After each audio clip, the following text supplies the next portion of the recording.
네, 안녕하십니까, 이사님. 예, 안녕하세요. 네. 자, 일단은 어제 이준석 후보 3자 토론에서 좀 믿기 힘든 그런 발언을 하고 좀 비판이 커지고 있는데, 일단 어제 3자 토론 평가 이것 좀 간단하게 듣고 가보죠. 어떻게 보셨습니까? 총평을.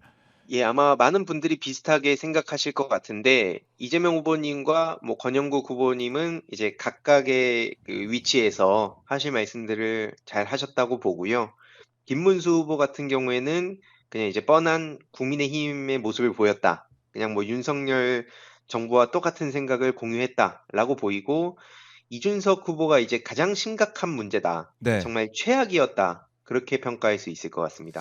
이준석 후보가 가장 최악이었다. 이렇게 콕 집어 주셨는데 예. 토론에서 들을 거라고 참 저도 어제 듣고 저 사실 의심했습니다. 제 귀를 의심할 수밖에 없었는데 그런 발언, 뭐 이른바 뭐 젓가락 발언 이렇게 언론에서 얘기하고 있는데 이 발언 네. 어떻게 들으셨습니까, 이사님?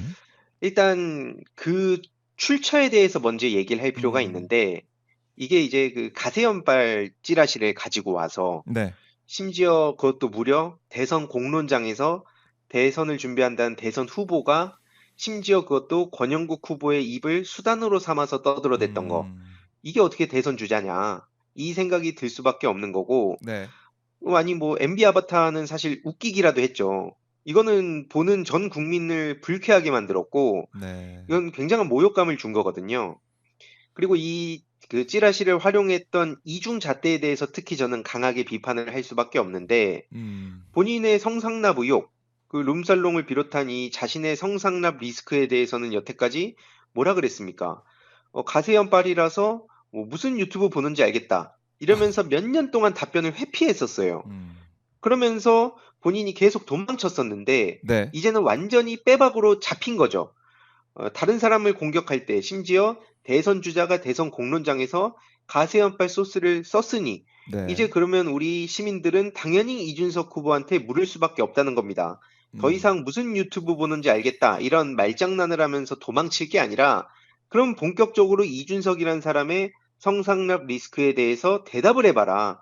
특히 네, 이거는 참고로 뭐 다들 아시겠지만 그 가세연뿐만 아니라 뉴스타파에서도 또 그 집요하게 질문을 하고 보도를 했잖아요. 그랬죠. 근데 그 장면을 보니까 저는 또 윤석열이 떠올랐는데 이게 네, 참 그 준석열이라는 별명에 맞게 행동을 하더라고요. 아, 그 뉴스타파 기자가 질문을 하니까 "아 뉴스타파 기자 대답 안 하겠습니다." 하면서 예, 막 예, 도망을 칩니다.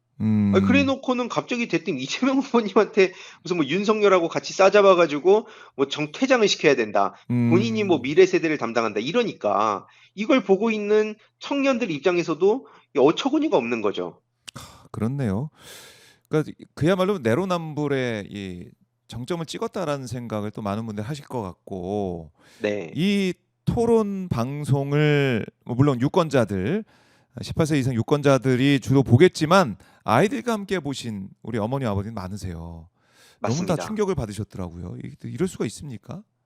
그러니까 이게 결국에는 정치 혐오를 불러올 수밖에 없는 거 아, 아니겠습니까? 네. 그리고 국민들 입장에서도 이게 트라우마로 남을 수밖에 없는 게 예. 아니 앞으로 어떻게 이제 그 대선 토론을 같이 가족끼리 모여서 볼 수 있겠습니까? 어떤 일이 어떻게 벌어질지 전혀 모르는 것이고 결국 저는 그래서 스스로 불러온 재앙이라고 생각을 하는 게 네. 앞서 말씀드렸듯이 이제 계속 이준석의 성상납 리스크가 평생 꼬리표처럼 음. 따라다닐 겁니다. 뭐 원래 이제 그전에는 예. 본인의 뭐 텍사스 경제학이다, 뭐 핵융합이다 되게 이상한 소리를 많이 했었거든요. 음. 그래서 그거에 대해서 검증을 해야 된다는 얘기가 많았는데 네. 어제부로 이제 그럴 필요조차 없어진 거예요. 어. 그리고 애초에 그 내용 자체도 이재명 후보님 아들이라는 근거도 단 하나도 없거든요. 근데 그런 내용을 가지고 본인도 오늘 오전에 침묵을 하더니 해명한다는 소리가 뭐 음. 인터넷상에서 누군가가 이런 식으로 모호하게 표현을 하고 아. 있습니다.